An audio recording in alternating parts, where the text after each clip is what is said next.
Well, people, welcome to video 3. Uh, Mr. Robson's down today. He's sort of gurned at me. We're talking about this car, so we thought we'll have to put in the RAM today and have a look at it. So everybody wants to see what the hardware is like. So I'll take you on around it now. What do you need? Where do you put the torch? Here. Oh, here. It's over here. Torch. Over here. Torch holding duty. The torch. So here we are. Standard subframe. Well, slightly modified subframe. Looks like it's actually labelled. I'm not too sure why, but it's actually labelled 75 JT. What's that say there? JTD?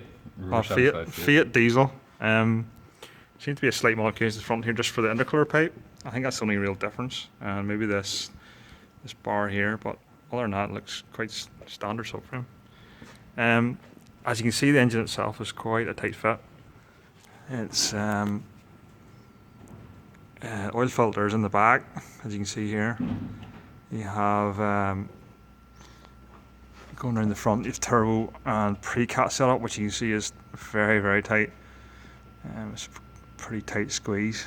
Alternator, sorry, that's aircon pump at the front. Alternator is actually at the back. It's up there, right up the top.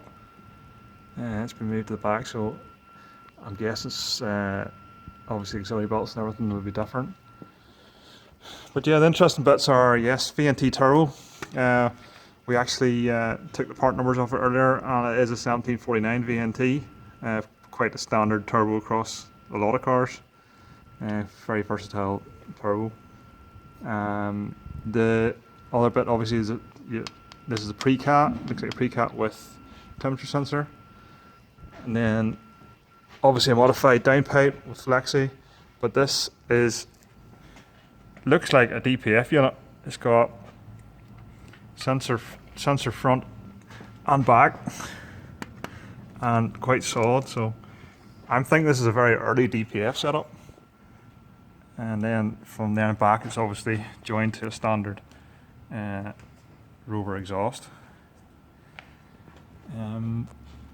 So yeah, everybody's asked about gearbox. So yeah, basically a very simple idea is that they have used an adapter plate with the standard Rover gearbox. So that's as simple as that.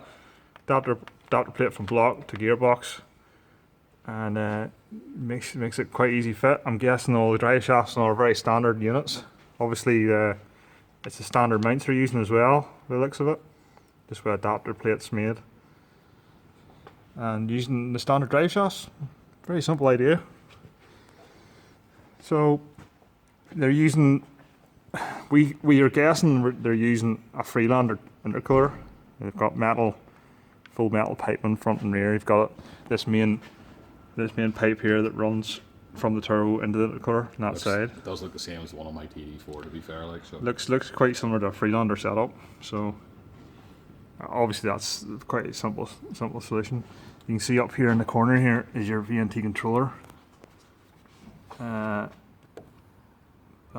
controlling your VNT. The wiring is a bit of a shambles, as expected. How do we look earlier on? The crank sensor. I see the crank sensor up the back here, and it does look like a Fiat unit. It looks like a Fiat. It's definitely not a Rover to me. And connectors are all wrong, and the actual position of it would be completely wrong for flywheel setup. So I'm guessing it's probably using, as we discussed, a Fiat flywheel and clutch. So again, that's a bit interesting. It'd be hard to see. It's definitely not a Rover starter motor. Again, it's not the wrong. I think it'd be at the wrong side. Starter motor would be its front, wouldn't it? In the 75. It's on the front of the Yeah, it's on the front. So that's about it. We took the block numbers. Took the block numbers off the block, and it's coming up as a Vauxhall 16 valve engine. The block numbers are actually up in here. It's, if you put them codes into Google, it's coming up as a Vauxhall block, which would make sense as well. It's probably somewhere in between Fiat and Vauxhall. if we lower the car down, we'll take a look at the top of the engine.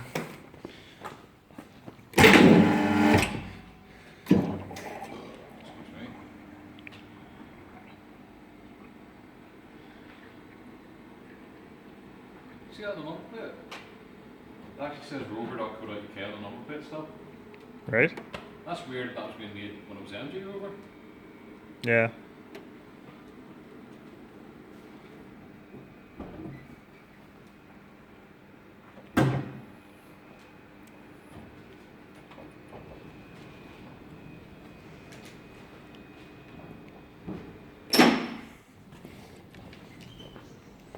So, very, very common sight. 16 valve CDTI engine. EGR at the back. Common rail, obviously. Bosch system. And as you can see, everything at the front is really tight fit. Not much room to play with. What have we got here? System Yes, contains so leak the- detection inspection unit. Yeah. So obviously it's custom mounts. I'm guessing it's custom mounts. Can't really see obviously the gearbox side because of the battery box and stuff. There's codes in them. Yeah, we've actually, I think it's the standard gearbox linkages, the Rover ones. I'm guessing it is anyway. And then obviously hydraulics looks like Rover units as well. Oh, there's the Yep. clutch. We were looking for the slave setup. Yeah, so That's all standard now. that's all standard Rover setup. And obviously you'll not know what the slave is because we're going to, well, I'm going to start taking the gearbox off, but it looks like a standard setup. So yeah, that's about it.